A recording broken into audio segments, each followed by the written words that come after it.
we might be on time for the whiteboards, but it's not arrived, has it? No.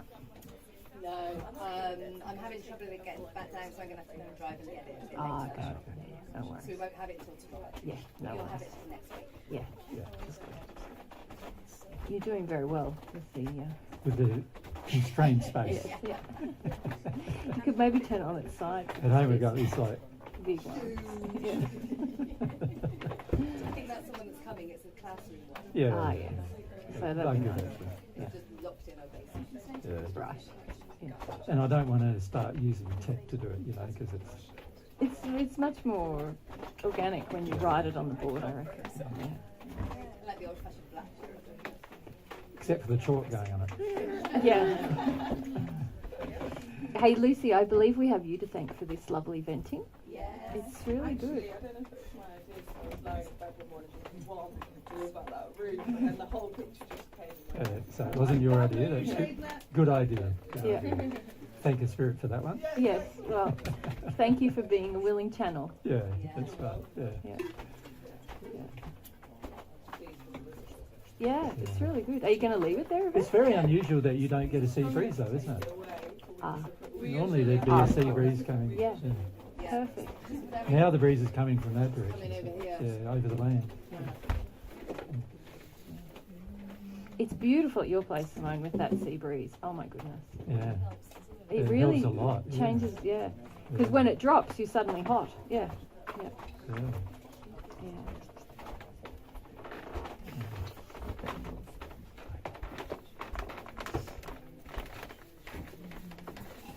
Okay. How's everyone going? Don't think we're rather waiting for stragglers? No, they'll get the idea. They're just stuffing watermelon. I can see them. Finishing the slice. Yeah.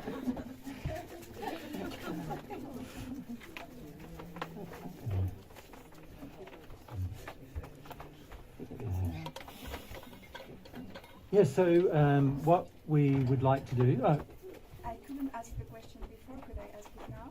well, it's an issue of time for those people who are going to be leaving today as to what we discuss.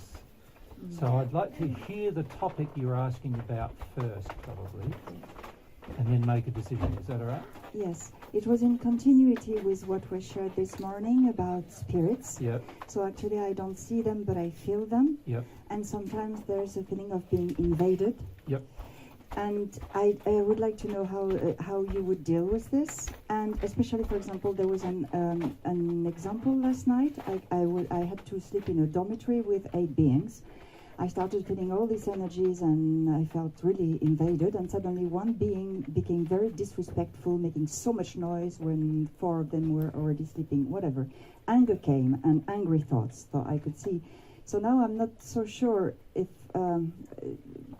First question, this feeling of being invaded sometimes, and so I childishly I ask, please leave my bodies.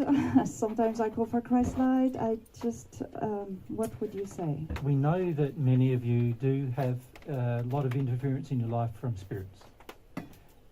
We'd probably like to talk about those issues tomorrow rather than today, if that's all right with you. Okay. Because I'd really like to focus on sort of at least talking about the standards of love in some practical areas, because I feel unless we have the discussion about some practical areas, you won't really understand the principles of what we're talking about.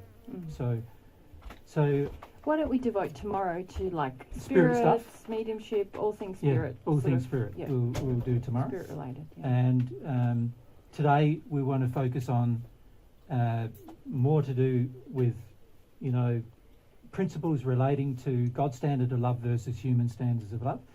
But that being said, some of your relationships have been set up by spirits. So obviously that's going to sort of hook into God's standard of love versus human standards of love a bit as well. So we'll see what we can do in terms of dealing with that issue as well. But if we can focus our attention on standards of love first, and comparing standards of love in a few different areas. And what we thought was, rather than us coming up with some examples, whether you wanted to bring some examples of like, oh, here's a relationship issue, or here's a physical thing that come up in my life. Where does the standard of love apply there? How do you feel about that? How do you feel about that? Can you think of any? All right, well, so who'd like to start? So Tim, you want to start? Yeah? Okay. So here we're talking about something that's come up practically in your life, that where if a standard of love was applied, God's standard of love was applied, what would have happened? Yeah. So I've been in a relationship for the past 1.5 years. Yep.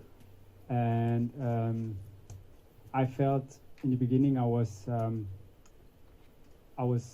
being more and more open and growing a bit, and I felt better about my life. And since then, since the relationship started, I felt more and more suppressed, and I didn't want to do stuff anymore.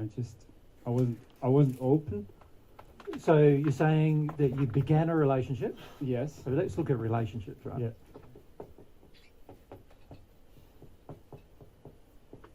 All right. So you say before you began a relationship, you felt fairly connected with yourself. You felt like you were growing. You felt like you were More than improving. I've ever had. Yep. Yeah. Okay. Yeah. And then when you began the relationship, you started to shut down and feel suppressed and Yes. stop growing. And it was also often that we would fight, like almost every time we would see each other, we would fight, and then afterwards I would be just really suppressed, and I would just spend my time on YouTube, like hours, Detuning. days. Yeah, Detuning. exactly. Yeah. Yeah. A lot of men also do gaming and other Yeah. things, to Yeah. detune. Fishing, popular one In in Australia. Australia. Like can't handle my life at home, so I'm going Gone fishing. Like, that kind of thing. Popular one. I suppose in some countries it's hunting. Like off we go hunting, rifle on back, and off we go. Get away from the relationship. Is really so. This is like how we fight. Even is interesting, isn't it? How we have disagreements in a relationship, and also the kind of things we do. So. In relationships we do have fights, and like you say, there are we purposefully go into places of distraction. Yes. don't we? Distraction. And it's interesting as to why we do such things, but of course we got to apply it to God's standards of love. So we probably want to look at some aspects of a relationship, and if we had God's standards of love, what we would do, versus if we don't have God's standards of love, what do we do? Yeah. Okay. So, is everyone okay with that subject? Yeah. How many of you are still in a relationship right now? Right. So probably half. Is that about right? Yeah, it looks to be about half. Yeah. We find it's interesting. In most audiences, we find it's about half, don't we? Which surprises us to a degree. But obviously, there's a reason why it's half, isn't there? Because it's very tempting. And what we notice here too, by the way, you've got a great big girls' club, haven't you? Here as well. Yeah, girls' club. Like. Well, Yvette's got a girls' club. Yvette's got a girls' club. And well, yeah, but many of you are In also other girls' other girls' clubs. Yeah. And so we also noticed yesterday that many of the girls' club spirits The spirits were very intense yesterday. were very intense with me yesterday. And men. And Mary too. They were trying to tell Mary, speak up more, shut him up. And then with me, why can't you just shut up and let her speak? Yeah, they don't like it when a man has a lot to say. And the woman lets him felt say that, it. did you? Yeah. The more that happens, the more I speak. And the more I shut up, actually. Did you see how quiet I was yesterday? I was like, no, I'm not the more playing it your happens, game. Mary just, Yeah. the more she shuts up. Yeah. Yeah. So that's the way it goes. Yeah, relationships. I must say, right from the beginning with relationships. Oh, I've got to erase them. Relationships can be one of the highest sources of joy in your life, can't they? But they can also be one of the highest sources of pain in your life as well. And of course, whether they're joy or pain is going to very much depend upon what standard of love you apply to them. Yeah. So, relationships. First principle of a relationship. If you apply your own standards to the relationship, the relationship will most probably fail. First rule of a relationship. If you apply your own standards of love to a relationship, the relationship will most probably fail. If it doesn't fail, it's just going to be very bad. Right? And that's because the human standards of relationships are very, very poor. And fundamentally, on earth, most relationships are based upon a barter system. Now, I know many of you feel that a barter system is better than a financial system. What's a barter? Barter, it's like, I give you something, you give me something. I Like give you exchanging. something. Exchange. Like, I give you what you want, you give me what I want. Barter system. And most people on earth believe barter system is better than a financial system where you pay for a service. So in other words, visiting a prostitute is worse than having a marriage.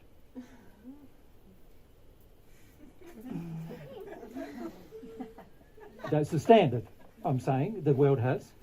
Visiting a prostitute. But visiting a prostitute is a transaction, isn't it? A transaction between two people who actually know what they're doing, for the most part. One's going to a prostitute, the other one's being a prostitute. One's getting paid for the service.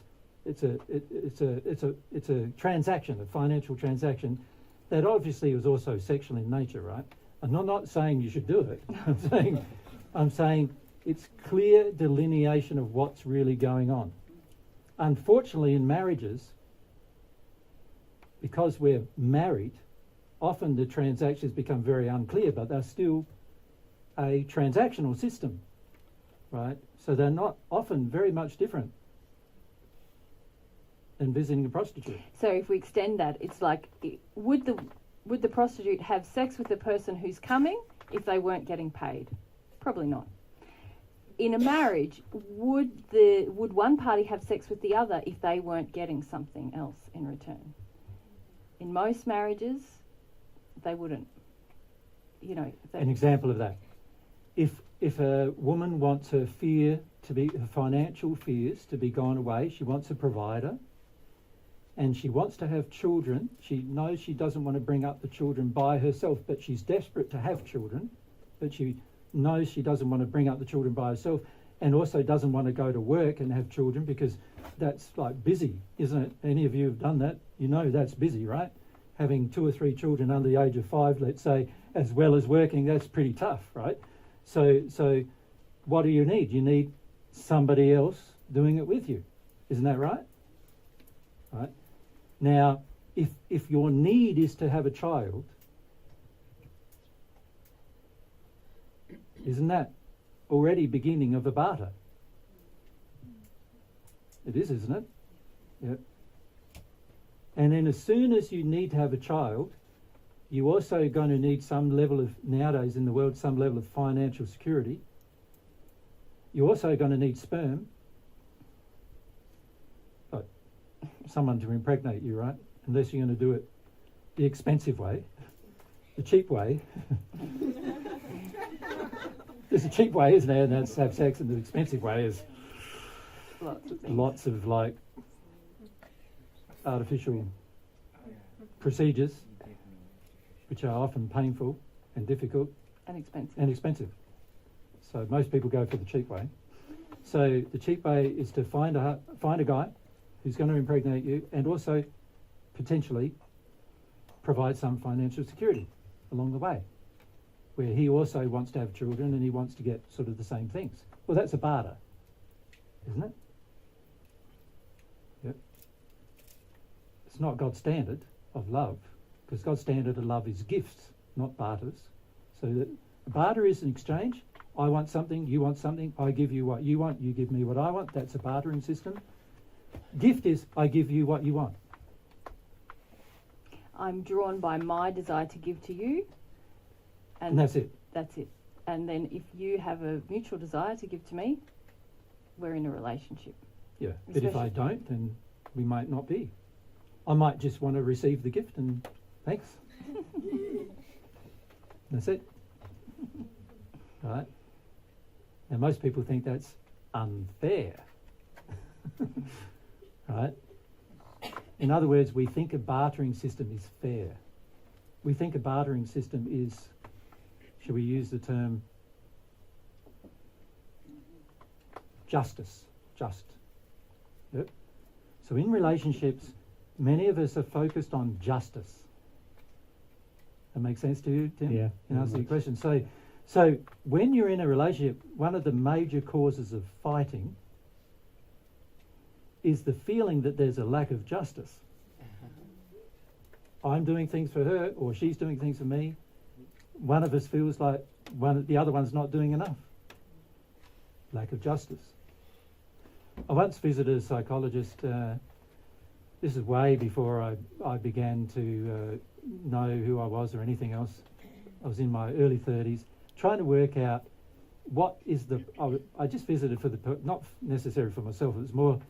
I wanted to work out what was the right way to have a relationship. So I went and saw some psychologists, see what they thought, right? So I paid for them to tell me what they thought. One guy said, a relationship is only about justice. It's not about love.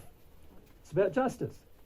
If you got two people, he said, in a relationship, and as long as they feel that there is justice, they will stay together. They won't stay together for any other reason, he said. And in his experience, he was 51 years old at the time. I was 30. He was 51.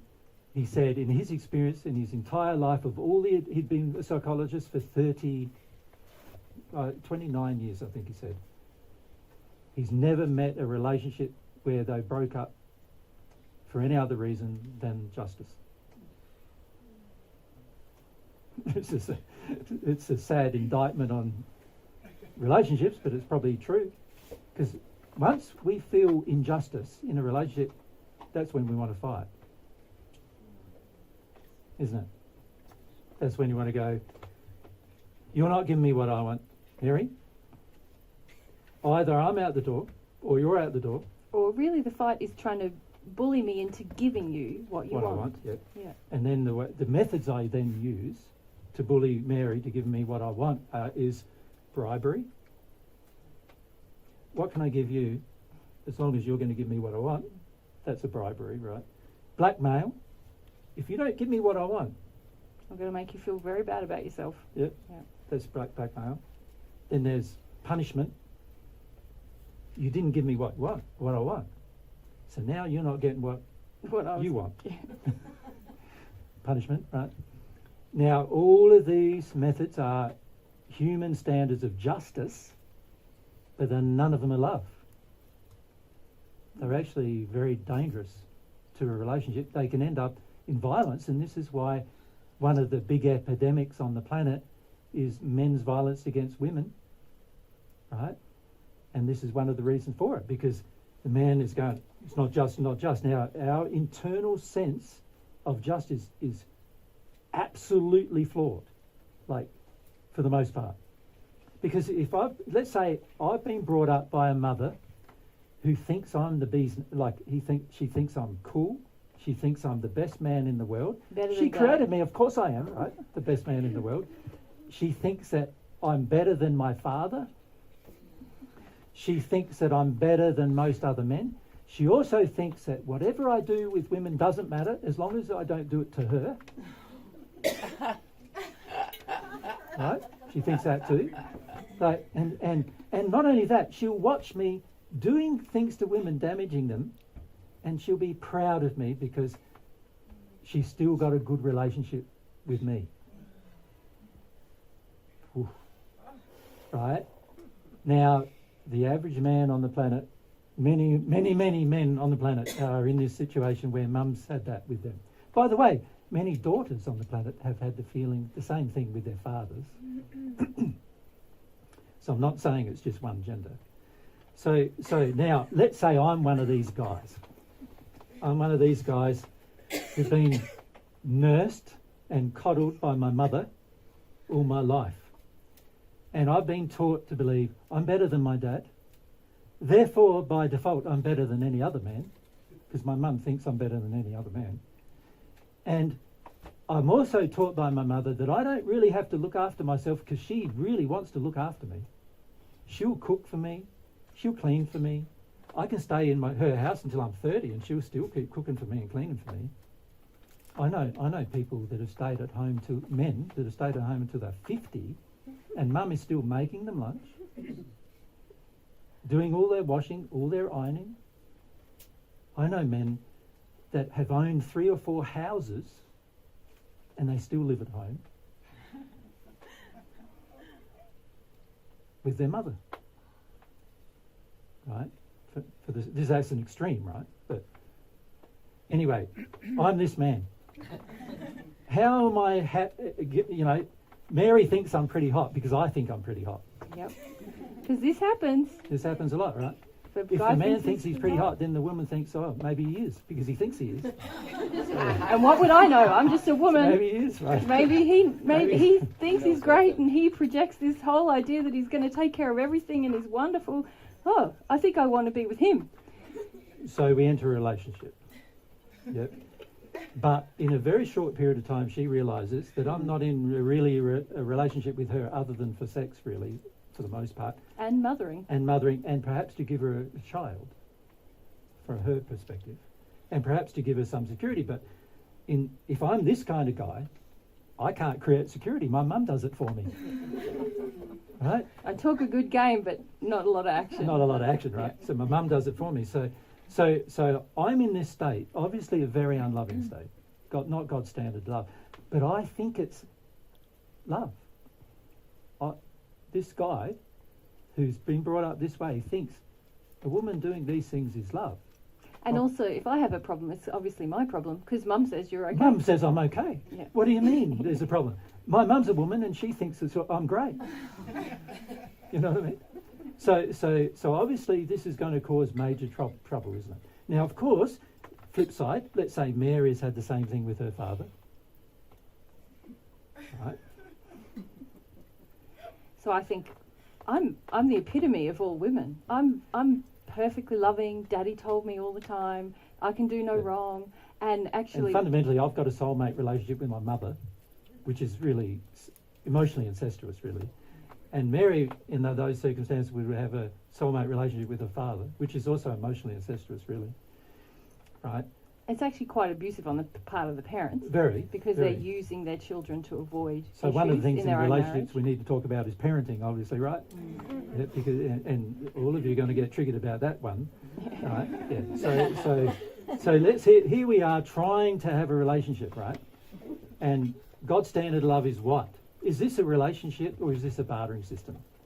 It's a bartering system. It's not a relationship. And as long as there is justice in my mind, As long as only in my mind, it's not God's version of justice or anything like that, it's my version of justice. As long as it's my version of justice, we'll get along fine. which is often the version of justice is, I'll put up with your stuff as long as you give me that thing that I want. And that put up with Daddy my stuff. gave. Yeah, that Daddy gave me, and then you've got to put up with my stuff, and I'll give you that thing that Mummy gave you. And we're great. We lived together 30 years like that. Yeah. Right? It's not a relationship the entire time. Right? What it is a bartering system. It's not based on love. It's not based on gifts. It's based on demands. So it's not love. It's not love. God's standard is way above that for human relationships. God's standard is, I decide I want to give a gift to Mary. That's it. And that you desire me not for what I'm going to give to you, but for the personality and nature that God created in me. Yep. And I my want you to be you. expression I of want you to be your character. person, your character, your nature. My free will. I want Mary to have a justice fulfilled life is what I would want for myself. I want, if she wants to have children, I'll probably try to help her have children, but only if I want them. Not if I don't want them. How many men, I know for myself, when I've had 2 children in a past relationship, I didn't care one way or the other about having children. I only had children because my wife decided she wanted children. Right? Now, what happened was she got severely depressed soon after she had children because she realised her ideal about having children was not how it turned out. It was hard work. And what ended up happening is that she absconded from the relationship in the sense of like didn't want to be present anymore, got depressed and angry, and I finished up caring for both the children. But for the majority of our relationship, I was the one who cared for both of them. Right? And the only time she did was when she was not depressed and not angry. Right? And this is common, but did I really want to have children? Well, for me, it didn't worry me one way or the other. So I was fine with it. And actually, I learnt a lot through it. I learnt a lot about love through it. So I actually am very grateful I did do it. But it wasn't like this burning need to have a child like my wife had. Many of you ladies can connect to that burning need to have a child. Yeah, that's out of harmony with God's love. There's something wrong there. Right? And maybe one thing we need to talk about. But here I am, Mary and Maya in this relationship. I've got all these expectations, really, aren't they? Demands, yeah. And So have I. and Mary's got all these expectations, demands. And while I meet her demands and Mary meets mine, we're going along smoothingly. Smoothingly. Well, not quite smooth, Yeah. is it? It's never quite that smooth. But we'll probably think we're in love with each other and we really love the other person. Sometimes, like I'm a bit of a romantic, right? So I watch these love stories, like I read books, love story books. Mary sort of thinks, when you first met me, you thought I was a bit corny, didn't you? Like, Yeah. But I watch a love story movie 20 times, So I'm watching these stories and I'm going, the only reason why these two are together is because they say things like, he completes me. I feel Or, so safe when I'm I with feel you. so safe when I'm with you. You make me feel so good about myself. And I go, oh God, this is not God's standard of love. This is what humans believe love to be, but it's not love. It's addiction being met, is what it is. So here I am getting these addictions met. Now you can see the relationship is only going to last as long as we stay in that condition, that soul condition, where we believe this is what love is. As soon as one of us learns anything else about life, and we start realising, and obviously it's going to be a simple way of learning, because I'm going to strew all my clothes around, I'm going to wait for Mary to cook my dinner, because this is what my mum does, right? My mum cooks my dinner for me, so I go from my mum to my partner. She's going to cook my dinner for me. She's going to do my washing and my ironing and pick up my dirty underwear and laundry it for Clean me. the toilet. Clean the toilet after I've been in it. I don't do that. My mum does that, right? So really what's happened is my mum has made me an incapable man. Is really what's happened. And then I think I'm perfectly capable because she's told me I am. So I can't even be told I'm an incapable man by anybody. A male tells me, and I'm in competition with him because he's like my dad. He's nasty, and he doesn't look after me. And my mum's told me I'm great. So how can you? Mary tries to tell me, you're useless. If she was really blunt and honest, she would have to say that, wouldn't she? You don't do anything for yourself. You expect me to do everything for you. You expect me to be your mother at the same time as have sex with you. And that's pretty unsexy, right? That's not cool, right? And if Mary was honest, she'd be saying these things to me. Now, of course, in my state, I'm going to be going, How dare you? my mother thinks I'm fine. Why do you think I'm not, right? So we're in a fight now, and we're in a fight fundamentally because I or Mary don't have God's standards of love. That's the reason why we're in a fight. We're in a fight because what I think is just is not just for Mary. And what Mary thinks is just is not just for me. And that's because we're focused on justice in our relationship, which is really barter, and we're not really having a relationship, because a relationship should be based upon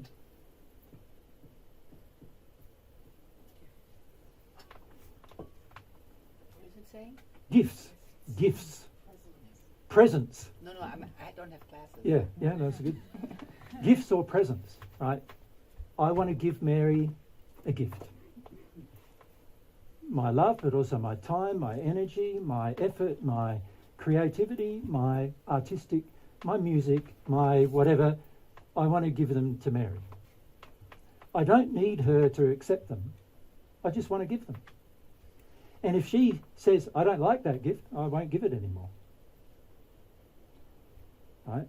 That's me upholding a proper sense of love from my perspective, and from God's, by the way. What Mary does with that, I don't have any control over. Let's say Mary goes, I like you giving that, and that, but I just don't want to have sex with you.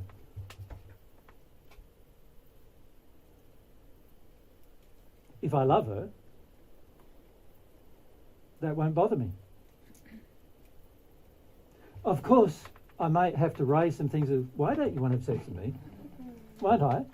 Out of honesty, because that seems pretty strange.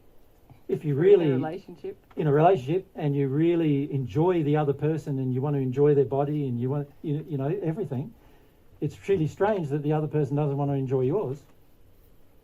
So that's quite strange.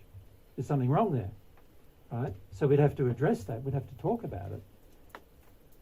And if Mary decided she didn't want to resolve it, then I'd have to say, well, we're not in a sexual relationship, right? So how long are we going to stay in this state, not having a sexual relationship? Now, for me, I'm probably willing to stay there for 5 years or something, not having a sexual relationship, while still having a relationship. But during that time, I would raise the issues of why isn't there any sexual attraction, or why is it not occurring, right? But I'm not going to get angry that it's not occurring, but we do have to talk about it, because obviously it's a problem. There's a lack of attraction, and if there's a lack of attraction, that doesn't make any sense, because God designed the two soul halves to be attracted to each other. And this is going to be quite confronting, right? God designed only the two soul halves to be attracted to each other, and no one else. So actually, God's standard of love with a relationship is you have a relationship with your soulmate. And that's it. There's no one else. Not with my mom. Not with your mum, yeah. Not with your Are mum. you relating to this example, Tim? Or how does your situation compare? I'm not saying this is your problem, by the No. way. Yeah. I think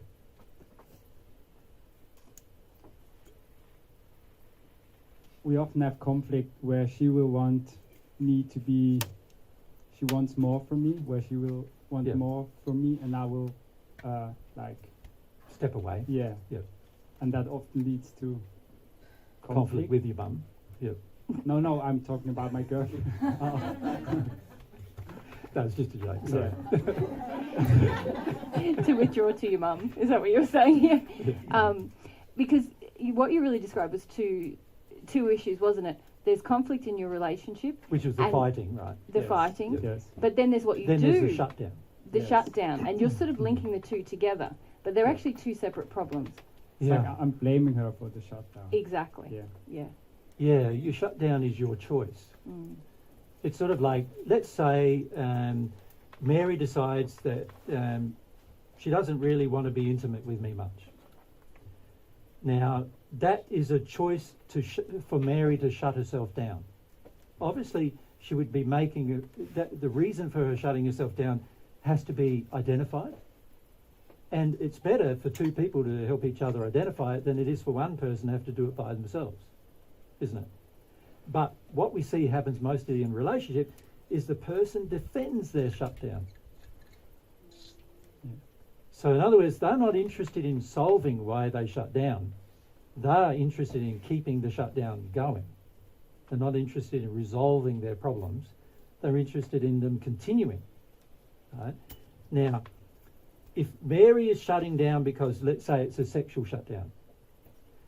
Let's say for me, if I'm shutting down because I feel like Mary doesn't want me sexually, and that I feel like she doesn't really lust after me, and therefore it feels bad for me, let's say, and then I decide to step away from her, in other words, shut down myself, I decided to shut down. Or it could be Mary might be, because of her relationship with her dad, she might be overbearing with me. You know, she might be bossing me around all the time, telling me what to do all the time. Yeah, and so I then decide to then step away so that I don't have to deal with that. So I start doing things like playing video games or going fishing or, you know, just trying to distract myself from the fact that there is this pain developing in the relationship that I'm not prepared to address or deal with. Now, that's not God's standard. God's standard is if as soon as there is a problem, you deal with it. As soon as it happens. In yourself? In yourself and in the other and person. with your partner. And you don't stop dealing with it until it's dealt with. Right? So you really need to understand in your situation, is my partner got a loving standard when they're requesting something, or do I feel that no, their standard is actually taking or overbearing? So you need to figure that out with God, don't you? And then you're going to have feelings to feel in either direction, aren't you? And actions you're going to take lovingly to address the situation. Yeah. Now, if I'm a mummy's boy's man, which I would call a mummy boy, because you haven't grown up yet, right, if you're like that. So Pierre's mummy boy man, right, and you're still a boy, frankly, you know. And I say that to Pierre because I know him well, and he can sort of take it from me. Whereas many of you other men, I could say it, you'd be totally offended and we'd walk out the door and we'd never see you again. I know with Pierre, I'll probably see him again. so even if he's severely challenged. Even if he's severely challenged by the statement. Yeah. But the problem with a mummy's boy's boy is they stay a boy all of their life on earth. They never learn to, you know, to grow up and be a man. And usually the only time they start to go through any grief associated with that is when their mum dies. And then they go through some feelings usually that start to change their behaviour. But if I'm the mummy's boy's boy and I am doing these things to Mary, can you see? Surely her feelings about me are going to build, aren't they, about the resentment of the lack of justice, if all she's focused on is justice. So if all she's focused on is justice in a relationship, in other words, a bartering system in the relationship, then what she's going to do is she's going to start feeling incensed, angry, that I am basically doing a whole heap of things with a lack of consideration of her, right? Then she could choose to do a number of things, couldn't she? She could choose to get angry, right? Shut down completely. And usually what happens for a woman is the very first thing she does is shut down sexually, and then she slowly steps away even further and further until the point where she shuts down emotionally. And once she shuts down emotionally, that's the end of it. You're pretty much done after that. Because as soon as she shuts down emotionally, she's no longer even connected to the fact that connected to you as emotionally, not desirous of you in an emotional way. And as soon as that happens, you're pretty much gone. You're done. And that you could say, if she had the desire for justice, she would probably do those things. But if she had a desire to give a gift, what would she do? It's a good question, isn't it? Mm-hmm. If love is about gifts, and she really loved me, and I'm this really like mummy's boy, demanding, you know, I want to get what I want when I want it in the relationship and so forth, and I do this all the time, right? Obviously, she's got a choice to either get angry about the injustice or to continue to love me. But what would she do if she was loving me? She would address it. What would she do first? How would she address it?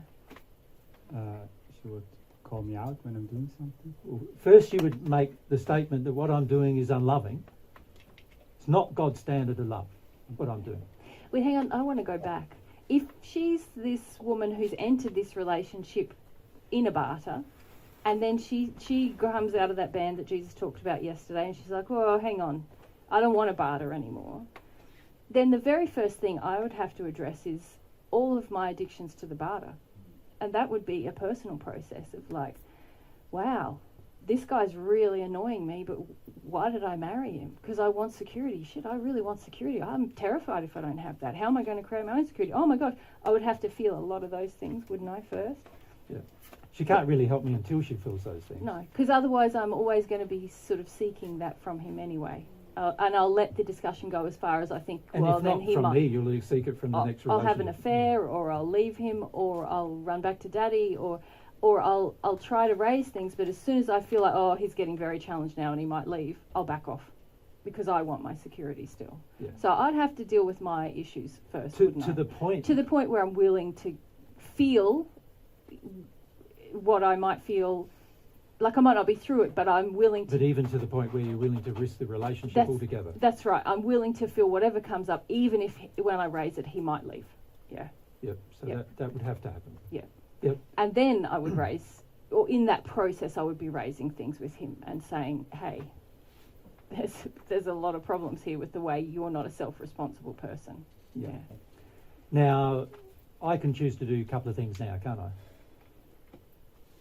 I can be responsible and start looking at myself and start wanting God's standard of love and start working on myself in that regard. And start looking at my own addictions. My relationship with my mother needs to be addressed. I need to cut the sort of soulmate connection with my mother, really, is what I need to cut. And my mum's going to go ballistic about that. She's going to get really upset. She created it. She wants it, right? So she's going to get upset about that as well. So I'm going to have to endure the distance from my mother and all that kind of stuff. I'm going to have to work through all of that in order to change this in myself. I'm going to have to do all of that. And if I do all of that, can you see, if Mary's done her thing about wanting to get closer to love, and then I realise, and I'm in a bad space too, and I start to do it, I'm humble enough to do that. Can you see our relationship is now going to be more and more based upon gifts, isn't it? And it's likely, because it's more based upon gifts, and we also now have a set of principles or standards that are above our own to work towards, it's highly likely that we'll start working through issues. And highly likely, as a result of working through those issues, become happier.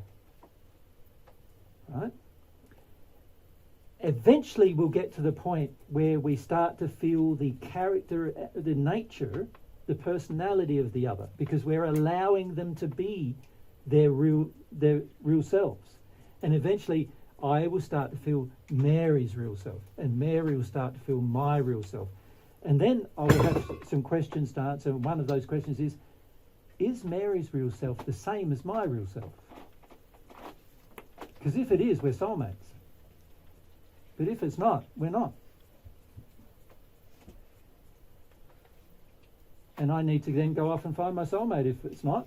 But if it is, now I can say, this is going to be not just a relationship now, but it's actually going to be forever, this relationship.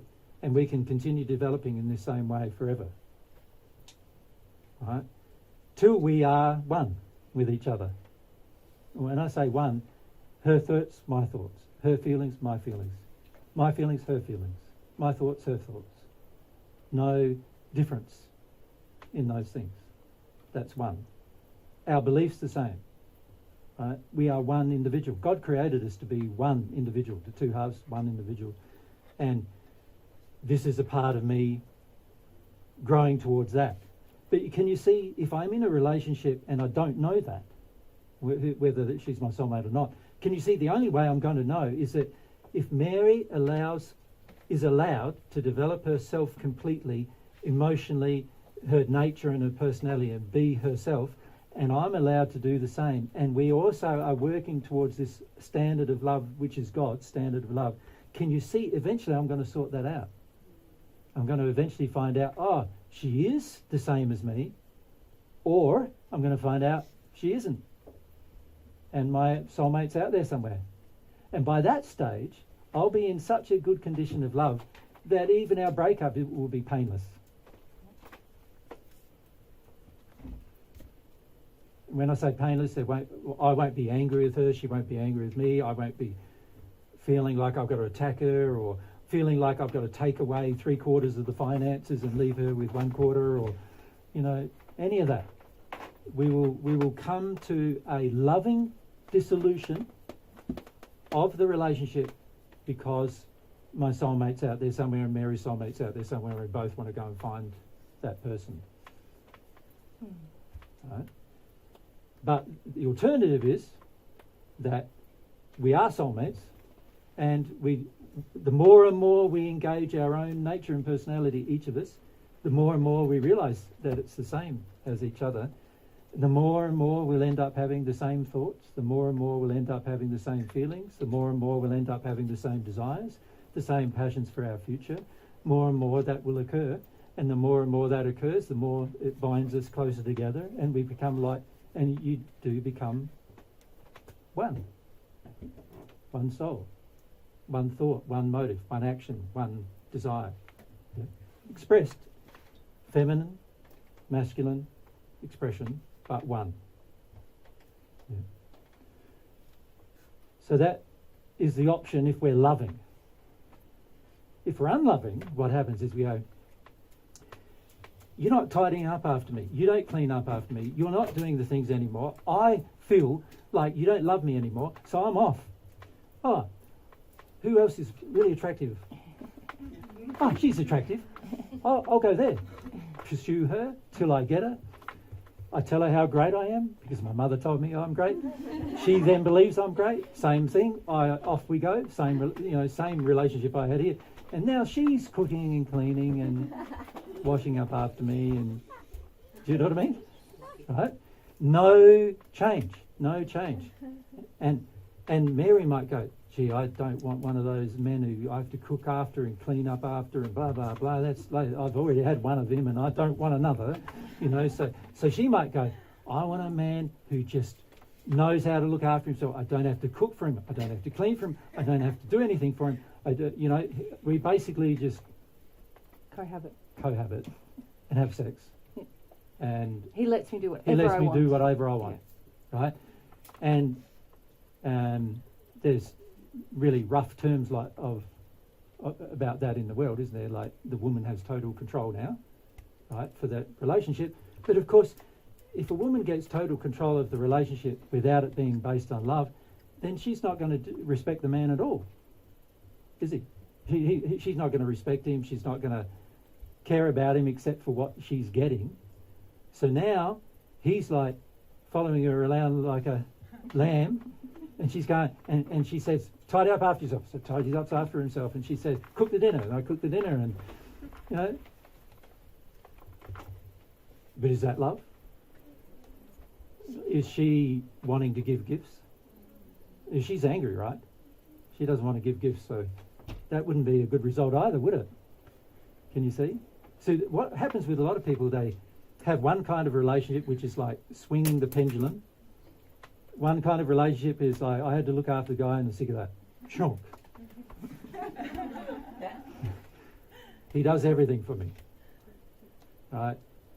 And he never complains about it. And I get to take out all my pent-up rage from the last guy on this On guy. him as well. And he's okay with that because he loves him so much. Right? And this is what often happens in relationships where one goes one to the other, and then after you've done one to the other a few times and found it to be very unsatisfying, what is the net result? The other half of the audience. No relationship. No more. No more. None. Yes. I'm sick of the whole idea of a relationship. I just have my girlfriends or my mates and we go off fishing or we go off, watching romantic movies or whatever. And imagine this ideal guy, in the movie as my partner, but of course he's probably just as bad as all the other guys I've had anyway.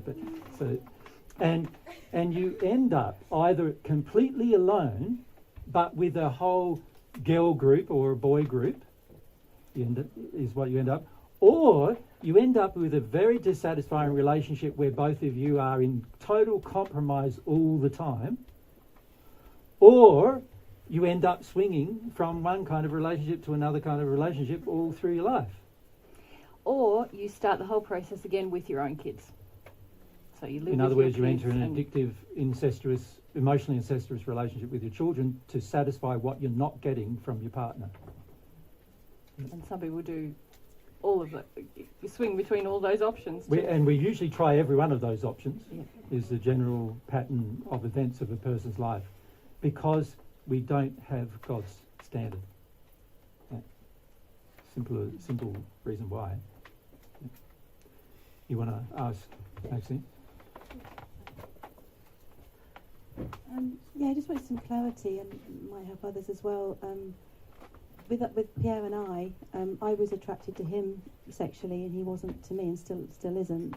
And the story we told ourselves was from some information we'd interpreted that you spoke about, where soulmates might not be attracted straight away. I just wondered if you could unravel that, because we seem to. I've gone from relationships where there's been that instant attraction, that chakra thing that we all know is yucky now, and then I've landed up with Well, one based with on addiction, that is. But isn't yeah, it? totally based on But addiction. let's look at the beginning of your relationship. How did it begin? I approached Pierre when I saw him on the video interviews Why? he did. I thought I'd challenge my gender stuff because I was on my own. Yeah, so basically you forced him into a relationship. Yeah. Yeah, we became friends, and then we met. And anyway, yeah, I did. You're right. Yeah.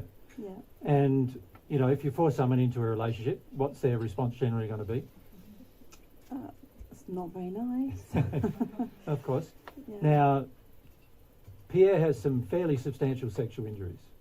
Like a few weeks ago in Belgium, you were projecting at 14-year-olds sexually when you were talking to them, right? So that's pretty substantial sexual injury there, right? So you're attracted to young, good-looking girls because you're a boy, not a man yet. That's why you're attracted to young, good-looking girls, right? But you need to work through that. But you took the action of seeing someone in a video and then deciding, he's for me. Yeah. Thinking, well, he's following divine truth. I told myself a whole story of stuff. Yeah. Yep. That's not the way to find your soulmate. The way to find your soulmate is to engage your passion, your desire, come to know your personality, your nature, and then once you do that and find your passion and nature, then you'll start to recognise yourself if you meet yourself in a male form. And that's what I've been avoiding. That's right. Completely. That's until right. now. And Pierre too, of course. Yeah. Yeah. Yeah. Yeah. Yeah. They're both. So the net result is going to be the relationship is already beginning flawed. Yeah. So how can it improve? The basis of the relationship is already flawed. Yeah. So that's different than sort of meeting your soulmate and actually knowing they're your soulmate. And the majority of you won't know until you're in the fifth sphere of your development. And to be in the fifth sphere, you've got to be in a pretty good state of love to be in that state, in the fifth sphere. And I told myself a bit like what they were talking about. I was skimming on the surface all the time with thinking I was identifying things. Yeah. And just not getting over that wall of terror, and as you know, staying in this massive mothering, fixing, rescuing addiction. So you don't need to punish yourself about all this. No. Do you? That's one. You be careful of that, because you don't need to punish yourself about all it. You just got to recognise it for the truth and go, okay, yes, I saw him, I selected him. Right? And obviously there were addictive reasons why you selected him and why you then tried to get to know him based on that selection. Yep. And then, okay, even those actions are quite unloving, aren't they? Like when I saw Mary, I didn't select her. I saw her and I didn't even tell her. They didn't pursue me. I didn't pursue her? No. Yep. I knew who she was. Yep. Yeah, it's such a contrast. Yeah, I mean, you told me once as well that the honeymoon period of soulmates comes towards the end, and I've watched that with you two. I've seen. Yeah.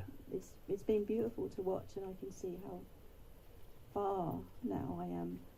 Yeah, from that but at the see, moment, it but requires dealing with a lot of the intergender emotional issues you've imbibed from your childhood before you're even able to recognise yourself, let alone your soulmate. And that's a whole pile of crap. Yeah, there's a whole pile of stuff there, and for most people it's pretty hard because as I said, the love relationship is a big thing. Like it's besides your relationship with God, it's going to be the biggest thing in your entire life, right? And so it's huge. It's huge. So the injuries we have associated with it are usually also quite huge, right? And there's intergender emotional injuries with my opposite gender parent. There's emotional injuries with my same gender parent. And there's all sorts of things that formulate my facade that I need to deconstruct in order to even recognise myself in terms of what is my nature, what is my personality, you know, what are my desires, what are my passions, am I going to live those passions and desires no matter what anybody, including my soulmate, thinks about that. Because, like, even, like, your soulmate might have injuries, right? And your soulmate's injuries might mean that they don't have anywhere near the same passions and desires that their soul has in their facade. They're living in their facade, and they might not have any of they might, when they first meet you, they might not recognise you at all. Like, you know, that wasn't quite what it was for Mary and myself. But it was close. It was probably. close. Yeah, I definitely had a strong opposition to you doing what we're doing, didn't I? Yeah. And I didn't. Well, no, I probably did have an attraction to you. I did. Yeah, I definitely did. You forget it sometimes. Just remembering. But my fear kicked in very much, which then interfered with a lot of things. Yeah, so Mary had a strong attraction, fear kicked in almost immediately, and then within 3 months or something, Mira was telling me, No attraction. not interested in me at all. Yeah. And, yeah. And I said, okay. I didn't try to convince her, didn't try to bully her, didn't try to... You just left me. I just left her. I left her alone completely. You just loved her. Yeah, and I spent 10 weeks crying. Yeah, but I didn't even tell her that. Yeah. Yep. And after I'd spent 10 weeks crying, I went through some emotion at the end of the 10 weeks that were actually real emotions, not the 9 weeks of woe is me. woe is me. You know, it was 9 weeks of woe is me, and then 1 week of dealing with things. And I knew Mary would contact me again. Yeah, and I did. And she did within 2 days. Yeah. Yeah, so. And then it all started up again. Yeah, and then She's attracted to me, and we start relationship again, and then Mary's gets a major fear triggered now because of identity and other things. Yeah. And it was like, very hard. not interested. Very hard decade, really, darling. Hasn't it been? You know, it was because of my improving, as you've seen. But yeah, those of you who can feel me or know me a bit, you know how much I love, you know, truth and everything. But it's taken humility on my part to development of humility to really embrace who we are. And mine too. Like I can't force anything Mary to do. Yeah, anything. you had to be very humble. Not. I can't convince her that she feels she's right. I don't want to convince her she's wrong. I need her to just work it out for herself that she is. I don't need to argue with her or fight with her about it. You know, so that required me, when I needed to have a cry, go off and have a cry, and not dump it all on Mary. So most of the time, Mary didn't know how I felt. I didn't tell her how I felt ever. I never said to her, I never even said to Mary, you've got to know how I feel. Ever. Yeah. She doesn't have to know how I feel. She's got free will. She's allowed to ignore me completely, isn't she? Yeah. It's so, like, our version of relationships is so messed up. It's so, like... Because of that reason. I think, for me, without having some standard from God, like, it's a house of sand. It's a house built on sand. Yeah, well, most relationships are built on a terrible foundation. Yeah, most. because the Part2 foundation, the justice foundation, in the end is not going to work, because the moment your injustice feelings are triggered, and they will be triggered because each one has a different set of justice, you know, a different belief about what justice is, they're going to get triggered. And as soon as they get triggered, it's going to be a nightmare. Yeah. I think, you know, if you think back to the example yesterday afternoon where I just made a couple of comments to you guys because you're interacting in front of me, but, you know,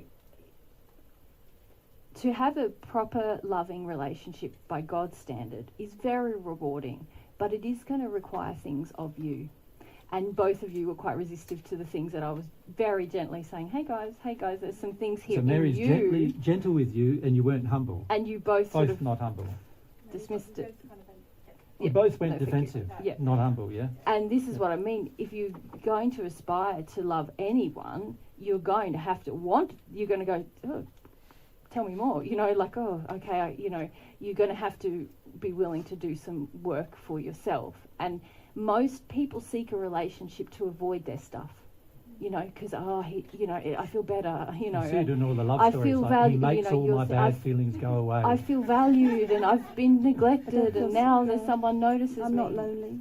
I'm not Yeah. lonely, That's all one of my those big things, things, yeah. Yeah. Whereas that's always going to end badly if we're seeking out the other person to alleviate something within ourselves. Fill the holes that we need to fill ourselves. Yeah, yeah. The holes you have in yourself are like vortexes of addiction. They're like whirlpools. They're like octopus sucking.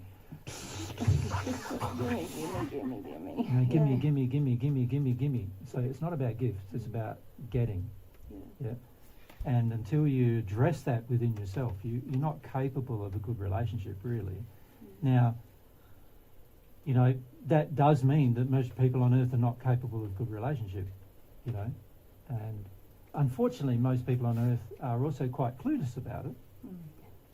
So you end up like experimenting, don't you? Like, try him out, try her out, try. You know, they'll even go. A lot of people now don't even know their gender attraction.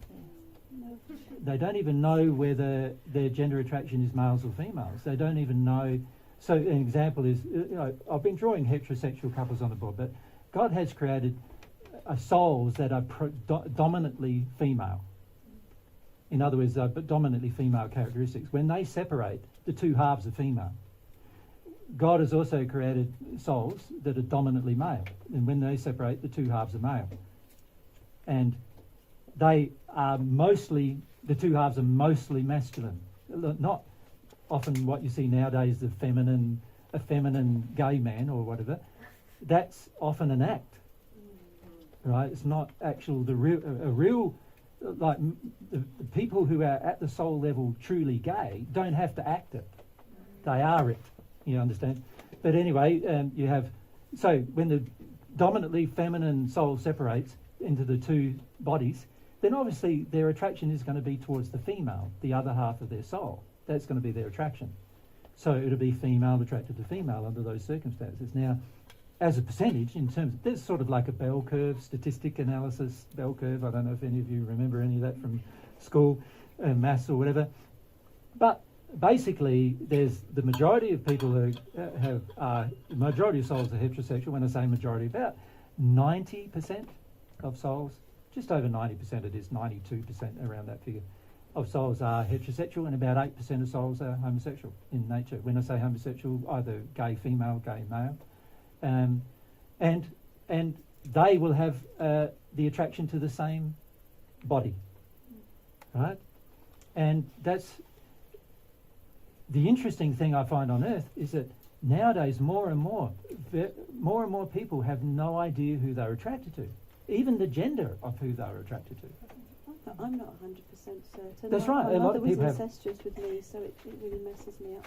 That's right. A lot of people have no idea for lots of reasons. A lot of those reasons are childhood based. We just talked about spirit interference. Some of the reasons are spirit interference in the sexual development of a child, and that happens a lot. And there's also reasons associated with how they've been brought up, parenting, and what the parents' interactions with the children. And this interferes with the child's sexual development, and so therefore they don't come to know. But it's a big thing to not know, because it's like, it's a big part of your life. And when I say it's a big part of your life, it's the soulmate part of your life, which is the, as I said, if you're never interested in God, it's the biggest thing. And if you are interested in God, it'll be the second biggest thing that you've ever experienced. Right? And my family had a very lot of shame around anyone being gay. They had a lot of judgment. Yeah. Or they said to me once, when Historically, you don't bring home a black man or yeah, homosexual. historically, That's just like, gay people have been treated Yeah. very, very badly. Very badly. It's very, even now, it's very rare to hear a story for a gay person who has been treated well. Very rare. Right, so, and that's very sad. There's a lot of religious persecution, political persecution, a lot of like sexual persecution. A lot of gay people are fundamentally either emotionally or even physically tortured most of their life. Right, and this is why many of them struggle, and you can understand. Right. Yeah, I think the gender ideology stuff is actually, ironically, my friend who's gay said she's finding it really difficult with all the stuff that's happening with that. They're not feeling able to be themselves. Actually, they feel they've got to put on like you said, an act. Yeah, it's really sad. Yeah, not good, because actually it's really interesting. I find we in the first century we had some gay male friends and some gay female friends. Of course, in the first century it was like you were stoned to death if you declared it, right? So these people lived for a large part life of secrecy because they would have been stoned to death if they acknowledged it. But like 2 of those couples are ones of the 14. Two of them, like John and his soulmate. The Apostle John is a gay man, and his soulmate. And we have another gay couple, female, who've returned to Earth as well, and they. They're not known in the Bible. You know, they're not mentioned in the Bible. But and so it's pointless me saying who they are. But you know, we knew they were gay when we met them, yeah, and we knew how difficult it was for them as well, and it has been difficult. Yep. Thank you. Yeah. How are we going heat-wise? It's pretty warm, isn't it? Yeah. What is the time? It's 12:30. Yep. A bit more. What if we take a break at least? Yeah, we need to get a bit of heat out of this room, eh? Yeah. Yeah, which means taking the bodies out of the room probably. Yeah. Yeah. Yeah. There's not a lot of breeze outside, I notice, either, is there? It's a little bit. A little bit, but We not go and coming sit the right under there. direction. Yeah. It's a shame we can't take all this just under the trees, because we Well, can I sit think there, it would couldn't still. we? Be pretty warm. I think we would still receive it on the recording if we took it out there. If we just took the mics, Yeah, let's try it. because I think it What's might the still pick distance? it all up. Yeah, because We might be able to just sit under the trees, That would be better. Yeah. rather than here. Yeah. In the first century, if we do that. Shall we try that and just see how it works? Why don't we have lunch, We'll have lunch. and then we can look at some of the technicals while lunch is happening, We and can then, just test it out yeah. and make sure it's going to work. and then we can yeah. either stay there or come back.